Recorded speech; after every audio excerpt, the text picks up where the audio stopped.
Look at a compass that can't find true north. It just spins. Most of us go our entire lives following a spiritual and social system without ever stopping to figure out who actually calibrated our internal compass. When we hear the word religion, we usually think of personal rituals, praying a certain way, celebrating specific holidays, or just keeping up with the cultural habits we inherited from our families.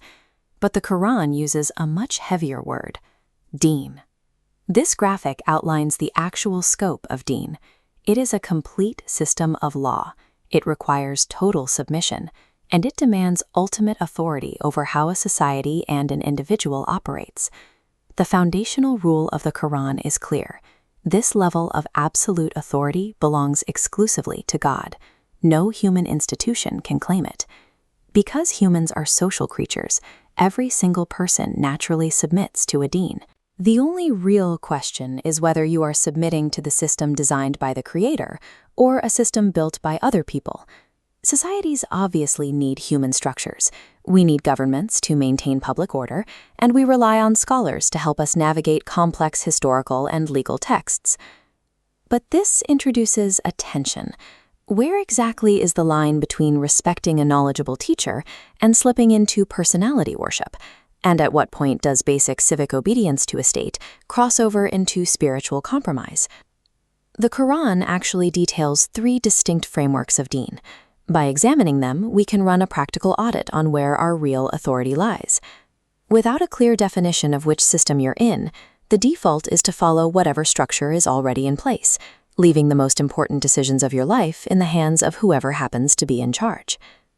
The first framework is Deen al-Muluk. This is a system or religion controlled heavily by the state or the ruling class. In the story of Yusuf, chapter 12, verse 76, the text refers to the secular law of the land as the deen of the king. This confirms that a political, legal structure operates as a deen. You see the extreme version of this with Pharaoh. He merged state power with religious authority, using both simultaneously to subjugate his population. Let's look at this comparison matrix to evaluate how this operates. In column 1, we have Deen al-Muluk. The required input here is conformity. You align your spiritual morality entirely with political structures or state-sponsored religious bodies. The outcome is practical. You gain social protection, cultural power, and easy integration into the ruling elite. But the trade-off is severe. You end up compromising divine justice for human agendas. Religion becomes a tool for state control, rather than an objective pursuit of truth. When you prioritize state power over revelation, you strip the faith of its authenticity and turn it into a political lever. The second framework is Deen Mullah. This is a system where religion is controlled almost entirely by clergy and religious scholars. While that exact phrase doesn't appear in the Arabic text, the Qur'an contains severe warnings against allowing religious authorities to monopolize the faith. Chapter 9, verse 31, calls out those who took their rabbis and monks as lords besides Allah. The danger is allowing human opinions to override divine revelation. Going back to our matrix, let's examine the mechanics of Deen Mullah in column 2. The input here requires outsourcing your critical thinking. It usually means following inherited family traditions because it's easier than verifying the source text for yourself. The outcome is appealing: cognitive ease. You get social harmony within your local community or sect because you don't rock the boat. The trade-off is that religion centers itself on fear, commercialization, and human personalities, severing the direct connection to the original revelation. Trading your intellectual effort for comfortable conformity leaves you with a hollow, inherited faith. You avoid the hard work, but you lose your spiritual accountability. That brings us to the final Quranic ideal, Deenullah, a system centered entirely on the revelation of God. Chapter 3, verse 19 states, "Indeed, the deen with Allah is Islam." This points to a state of direct, unmediated submission to God's authority alone. Looking at our matrix one last time, let's see how Deenullah functions differently. This system requires high personal intellectual effort. Since you aren't simply defaulting to a king or a scholar, you have to verify the revelation, study the context, and engage in sincere reflection to ensure your actions align with the text. The outcome is a sincere, direct submission to divine authority. Here, the final word rests with the revelation itself, rather than the human person delivering the message. The trade-off is that you take on the full weight of your own choices.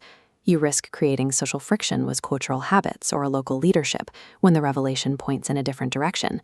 Seeking Deenullah does not mean rejecting teachers or tearing down all governance. It means placing those human structures strictly below divine revelation in the hierarchy of authority.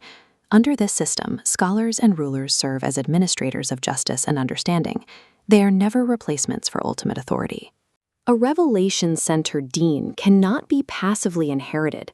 It has to be actively acquired, because it requires you to stand apart from the systems people have built around you. This quadrant chart maps exactly where you currently stand. The vertical axis measures authenticity to revelation, and the horizontal axis measures personal intellectual effort. If you rely on the "we found our forefathers doing this" defense because it's easier than studying the source, you are in the bottom left, Deen Mullah. Low effort results in low authenticity. If your faith is defined by political expediency or state decrees, you are operating under Deen al-Muluk. It is a system of convenience that avoids the labor of moral independence. To reach Deenullah in the top right, you have to replace the ease of blind following with the active work of personal study and consultation. High authenticity is only reached through high effort. The transition is a choice. You have to decide to stop being a passive consumer of an inherited system and start being an active student of revelation. In this process, use scholars the right way, as expert consultants to inform your understanding, not as unquestionable lords who decide your beliefs for you.